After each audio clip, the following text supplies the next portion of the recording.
大家好，通过图片上的这堆灰烬啊，你能不能看出这是一位已婚的女性呢？今天呢，我们要讲的这个案子，如果你能够看到最后的话，一定会觉得法医实在是太牛叉了。下面呢，我们就进入今天的案件。2015年，内蒙古鄂尔多斯鄂托克旗的一位牧民啊，在自己的承包的地里面发现了一堆黑乎乎的东西，直径大概是1米左右，像是一个烧过的火堆。一开始呢，他也没太在意，心想着谁在这儿烧垃圾呢？他的第一反应是哪个败家玩意儿在我地里烧东西，烧完了之后也不收拾，真不是东西。正当他这么琢磨的时候呢，一股凉意突然窜上了他的脑门。他想，这荒郊野外的四周全都是沙子，连个鬼影子都没有，哪来的什么垃圾呢？难道烧的不是垃圾，那是什么呢？他马上就报了警。民警赶到现场，一开始也没有觉得什么大不了的。那堆灰烬呢，正处在风口上，被风吹的是零零散散，几乎看不到什么痕迹了。可当他们例行公务的扒拉了2下之后，脸色就变了。灰烬当中竟然有很多细碎的骨块，还有一些烧焦的碎肉。这不是普通的垃圾，而是一个人。民警们立刻意识到这很可能是一起极其恶劣的杀人焚尸案。但是呢，现场情况让他们倒吸了一口凉气啊！整个焚烧痕迹只有1米见方，灰烬呢已经被风吹的是所剩无几了，大部分的骨骼脆得像饼干一样一碰就掉渣，甚至呢分不清到底是人的骨头还是动物的骨头。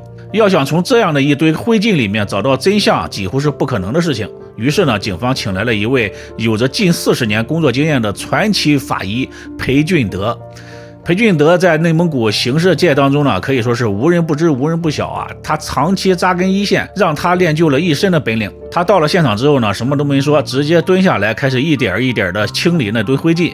他从中呢找出了20-30块大小不一的骨骼残骸，其中呢最大的最完整的一块长度只有6厘米左右。但是呢，就是这块小小的骨头呢，让裴俊德立刻断定这就是人骨，而且呢是手掌上的掌骨。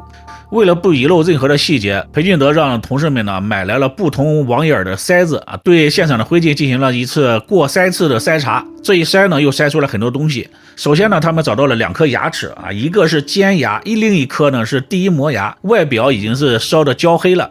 除此之外呢，他们还发现了一个直径大约2厘米的有弹性的金属弹簧圈。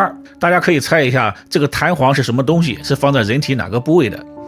裴俊德拿到这个金属圈看了半天呢，心里有了数这是一种老式的节育环，在城市里呢早就没有人用了，因为已经有了 T 型的、V 型的和 R 型的这些更好的替代品。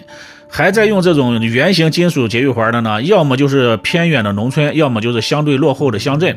这个发现意味着什么呢？意味着死者很可能是一名已婚女性，而且呢是来自经济条件不太好的农村地区。为了进一步的证实，裴俊德又让人用网眼更小的筛子又过了一遍。这一次呢，他们筛出了几个极小的金属钩。大家可以猜一下，这些小金属钩是做什么的反应快的呢，应该已经猜到了。这些呢是女性内衣肩带上用来连接的那个小搭扣。节育环和内衣带扣的小搭扣，这些物件呢叠加在一起，指向性就已经非常清晰了。死者是一位女性，而且是农村的已婚女性。但是呢，光知道这些还不够。裴俊德呢，在现场还发现了一个极其反常的现象：整个焚烧的痕迹的面积只有1米见方，而所有有价值的物证呢，比如那些骨块还有牙齿都集中在这块区域里的一个不到1/4平方米的小范围内。一个成年的女性，如果整个尸体被焚烧的话，焚烧的面积不可能这么小，骨骼的分布呢，也不可能那么的集中。裴俊德很快就得出了结论，凶手在焚烧之前先对尸体进行了肢解，然后呢把碎块集中在一起焚烧。而且呢，现场周围没有发现任何的血迹，这就说明什么呢？这就说明这里不是行凶的第一现场，只是抛尸和焚尸的地点。凶手一定是用某种交通工具把这个肢解后的尸体运过来的。裴俊德呢还注意到一个细节这个尸体烧得非常的彻底没有留下多少东西。他判断凶手一定使用了大量的助燃剂。果然，侦查员在现场的土壤当中检测出了柴油的成分顺着这条思路，警方扩大了搜索的范围。在距离中心现场5米远的地方，他们发现了一把旧菜刀，上面还隐约有血迹。附近呢还找到了一个烟头，这很可能是凶手留下的。在距离现场20多米的一条土路上，还发现了断断续续的轮胎印。裴俊德仔细测量了轮胎印的轮距轴距和轮胎的宽度，判断这极有可能是一辆3轮摩托车留下来的。与此同时，有当地牧民向警方反映，就在大约1个月之前，他曾经看到这片山头方向冒起了黑烟，但是呢，因为距离太远了，没有过去查看。这也就说明了案发时间很可能就是在1个月之前。到此为止呢，裴俊德已经拼凑出了案件的大致轮廓。一名农村已婚的女性被人杀害之后肢解，凶手呢使用了柴油作为助燃剂，用3轮摩托车将尸体运到了这片荒无人烟的草地上，然后焚烧。第一，案发现场不在这里，凶手对案发地的选择显然是经过了充分的考虑。但是呢，死者到底是谁这是所有问题的核心，也就是案件最大的突破口。而裴俊德手里的线索只有一根6厘米长的掌骨和2颗烧焦的牙齿。各位，如果是你的话，你能用这些东西判断出一个人的身高、年龄，甚至他生前住在哪里吗？而法医裴俊德他就可以。首先推测身高，法医通常是通过测量四肢的长骨来推算这个身高的，比如大腿骨、小腿骨，或者是上臂骨还有前臂骨。但是在这一个案件当中，唯一完整的就是那块6厘米的掌骨，因为无法判断是左掌骨还是右手的掌骨，而一般的呢，右手的这个用的比较多，右手的掌骨要略长一些，所以呢，推断的身高的范围也要宽泛一些。裴俊德凭借着40年的经验，通过掌骨的长度推断出死者的身高应该是158厘米左右，而且呢，误差不超过5厘米，也就是死者的身高在153厘米到163厘米之间。接下来呢是推算年龄，一般呢法医是通过盆骨位置的指骨联合面，或者是呢牙齿的磨损程度来判断年龄。盆骨已经烧没了，所以呢只能靠2颗牙齿了。这2颗牙齿的磨损程度相当严重，如果按照常规的牙齿磨损的对照表来对照呢，死者的年龄应该是在35岁以上。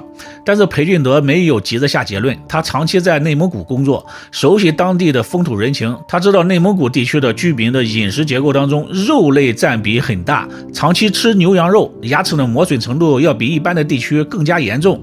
通过多年的观察和采样呢，裴俊德认为死者的实际年龄呢应该比对照表上的数据要年轻一些。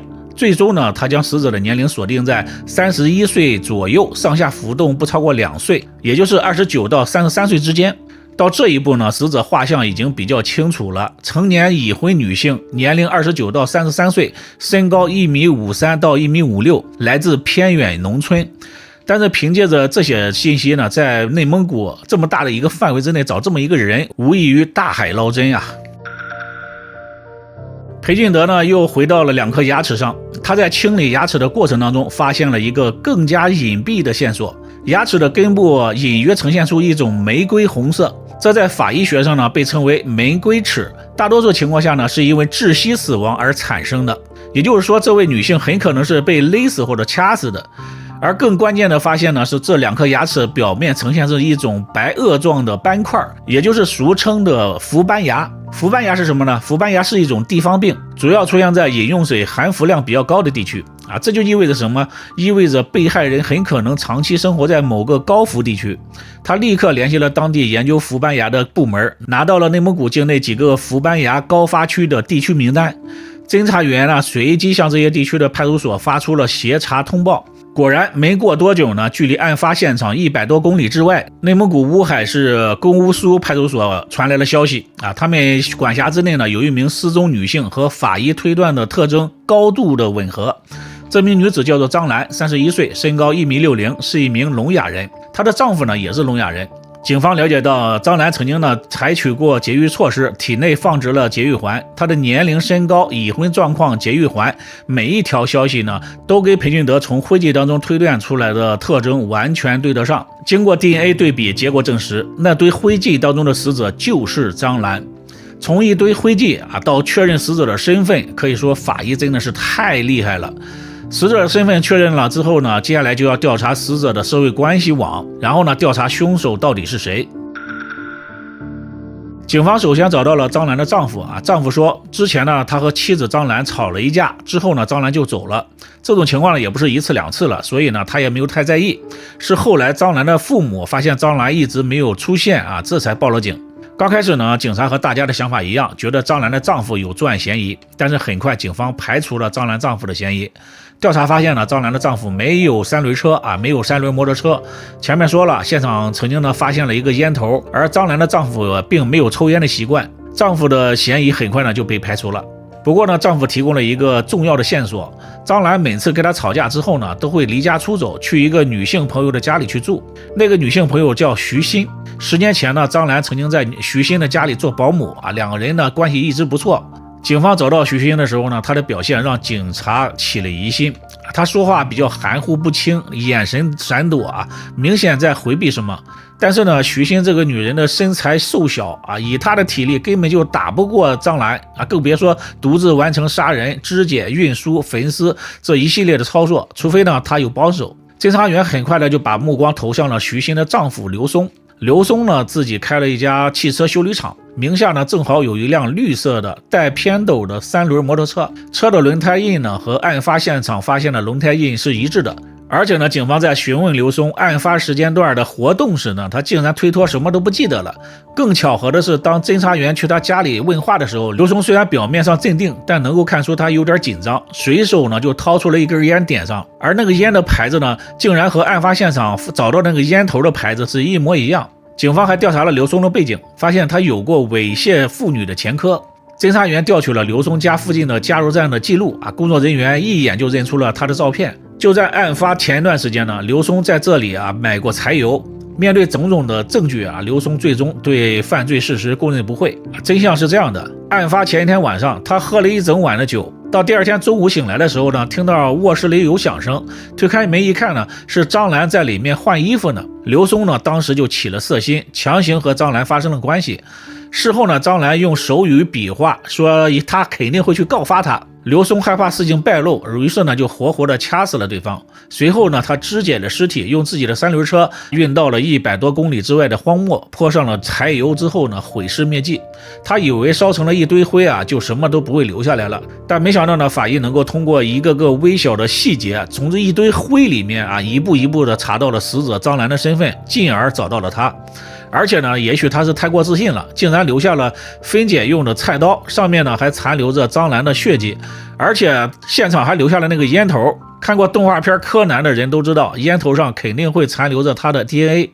这个案件呢，证实了老法医是很牛叉的啊！当所有证据都被烈火抹去的时候，依然能够从灰烬当中一步一步的找到真相，找到凶手。更何况呢，现代社会如此多的监控摄像头，只要你犯罪，只要想抓你的话，你是肯定跑不了的。好了，今天的故事就到这里。如果你喜欢这种硬核的真实案件解析，欢迎点赞、留言、订阅。这里是海燕传，我们下期再见，拜拜。